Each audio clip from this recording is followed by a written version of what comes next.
Ini yang kuvideokan nih. Ibu mau di karantina atau tidak? Suka hati kamu kalau Pak Ibu aku pokoknya aku makan. Ibu mau di karantina atau Suka tidak? hati aku nggak ngerti. Kalau memang ibu nggak mau, bisa kami pulangkan. Nggak ngerti aku apa mau aku dibawa ke sini. Pokoknya aku mau makan minum. Siap makan minum aku baru ngerti cakap. Lapar. Iya. Aku tenang. Celana dalamku kotor.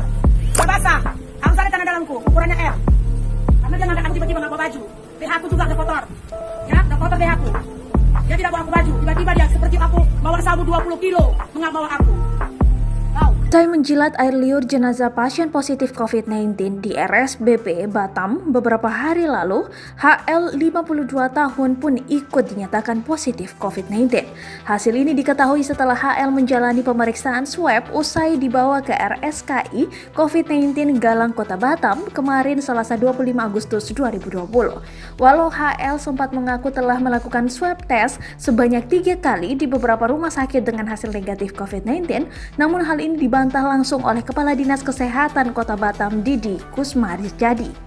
Didi juga menyebut potensi terjadinya penambahan pasien akibat HL terkonfirmasi positif COVID-19 cukup kecil, sebab selanjutnya sejak kabar HL menjelat air liur jenazah pasien COVID-19 di RSBP Batam tersebar, beberapa warga berusaha untuk menjaga jarak dengannya. Terkait riwayat perjalanan HL usai insiden jilat air liur jenazah positif COVID-19 beberapa hari lalu, Didi meminta agar warga yang pernah berkontak dengannya pasca insiden itu agar segera melapor ke puskesmas terdekat jika merasa bergejala. Sebelumnya, hasil pemeriksaan swab terhadap Hartina diketahui positif COVID-19 pada Rabu 26 Agustus 2020.